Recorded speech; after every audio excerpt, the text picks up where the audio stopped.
All right, so my name is Thomas Kunampurth. People call me TK for short for very obvious reasons. So really excited to be here. I run the systems engineering team for Solace for the Americas. We are an event-driven architecture company. We've been helping enterprises and companies and businesses become more real-time. And as we talk to our customers in this day and age, what we're seeing is a few key interesting patterns. Enterprises are becoming more and more distributed. They're trying to connect countless people, places, and things together. They're streaming a lot of data, and they're using a lot of Apache Kafka for it. So with these new patterns, it brings a few new challenges. You have hybrid cloud deployments where you're potentially trying to get data from on-premises to the cloud, or stream data, I should say. Companies have invested a lot in API management solutions. That's kickstarted the API economy. They're looking to use a similar sort of infrastructure for their event streams. They're streaming, again, a lot of data to devices, things, and people. And you want to filter data while you preserve order as well. There's one of the benefits of Apache Kafka is that it's open source, and that's led to sort of a proliferation of different flavors of Kafka. And enterprises constantly have to deal with streaming data between these different flavors. And at the end of the day, there's multiple event streaming solutions deployed. So whether it's Rabbit or something like Solace or Apache Kafka, they're looking for a unified way to govern them.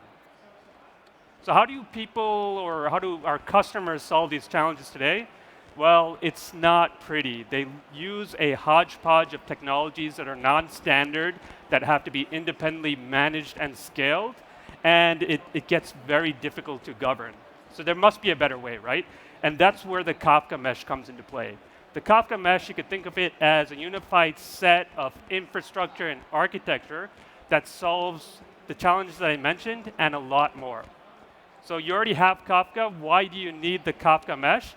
Well, for a few reasons. You need to liberate your Kafka streams to non-Kafka microservices or non-Kafka devices.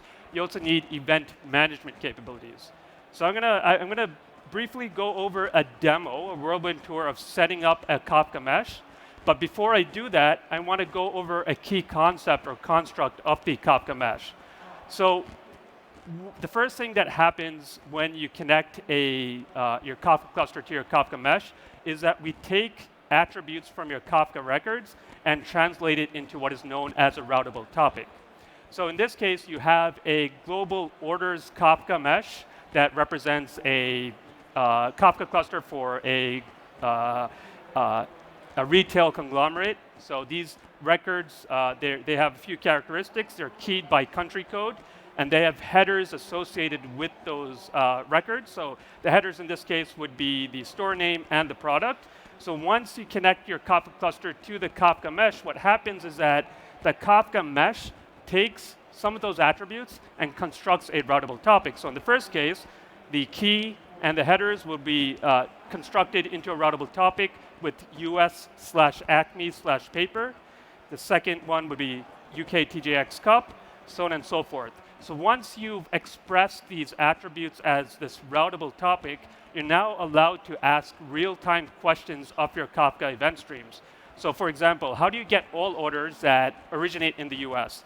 You would express a subscription with US with the pattern US/greater than, and all records which match that pattern from your Kafka cluster will dynamically flow to your destination, in this case, a microservice.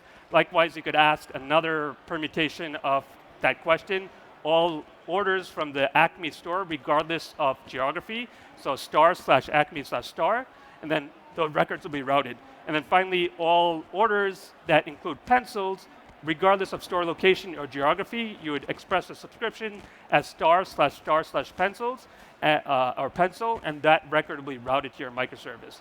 So here's what we're going to demonstrate in this short demo recording. So I just caveat here, what you're about to see is a product in early access, so the screens that you will see are subject to change. But essentially what we're going to do is create a Kafka mesh that spans multiple regions. So it's connecting Apache Kafka on the bottom side to a MSK instance in AWS. And as an added bonus, we're going to connect it to an S3 in Frankfurt. So the first thing that we do when you set up the Kafka mesh is spin up that infrastructure. So that is the Kafka mesh in the various cloud regions. And you do that through a very easy to use GUI. So you label the Kafka mesh. In this case, it will be the global orders Kafka mesh. You add the appropriate infrastructure through a drop-down menu. And then once you do that, it's as simple as clicking create mesh. Then underneath the covers, we will orchestrate the connectivity of the mesh together. Okay? So the next thing we're going to do is connect your Apache Kafka instance into the Kafka mesh. And we have a wizard that has AWS in it, and it also has Apache Kafka. So you click into the Apache Kafka, and then you label the connector. So you call this whatever you want. You specify the Kafka host. You specify the topic that you want to send this data to. And then in the next box, you're going to use an expression language that pulls out those attributes from your Kafka record and constructs that routable topic for you. So this routable topic would be the key, the store name, and then the product. Okay?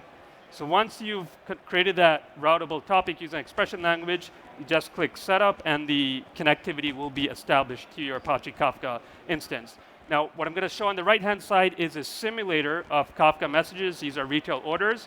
And you're going to see on the left-hand side the representation of those records in your Kafka cluster. So you'd see the country code, the product, and the store name. And you could see that there are headers associated with those records. And there's also a payload, obviously, in JSON format. And they're being produced on a periodic basis. Now we're going to use that subscription semantics to get those real-time feeds to your subscribers. So now I'm getting all orders from the US Acme store, and I could dynamically change it to get records from the UK TJX store. Okay? And you can see as soon as they're produced on the right-hand side, they're delivered to the subscriber using that pattern on the left-hand side. And only the filtered events will hit your consumer. So we're filtering at the Kafka mesh level, not on your consumer level. Okay, next thing we're going to do is connect your Kafka mesh to the MSK instance. And you do that through a wizard once again. So you select MSK. You label the connector with whatever you want. In this case, we're just calling it Kafka order source connector. You specify the MSK host names. You specify the topics.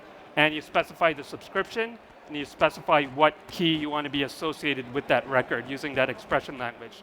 Once you do that, you can see that the records in real time will be sent from your Kafka mesh into your MSK instance on the right-hand side. The final thing we're going to do is integrate your Kafka mesh with an S3 bucket in Europe. And so you run through this wizard once again. You specify the connector name.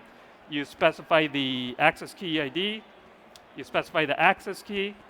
You specify the bucket name and the bucket region. And you click connector setup. And then once you do that, you specify the location of the files that you want to be stored in S3 using that expression language, specify the subscription, and a connection will be established to your S3 bucket. Okay? And we're going to just show here, the records that are being sent to your Kafka instance now will show up in your S3 bucket in real time. So direct connectivity without the need for an intermediate bridge to your S3 buckets. Okay? All right, so that is the demo. So there's many additional benefits of the Kafka mesh. Just to go over a few of them: dynamic and on-demand routing of your Kafka stream. So subscription-based event propagation. Another very interesting feature is distributed tracing. So tracking when an event enters and exits your Kafka mesh. And then we also have the ability to manage your Kafka and non-Kafka event streams with our offering as well. So our booth is right down there. We're actually handing out popcorn, so definitely recommend if people are interested to stop by our booth. We could give you a more deep dive demo and answer any questions. But I am actually running ahead of time a little bit, so if anybody does have any questions right now, I would be happy to take them.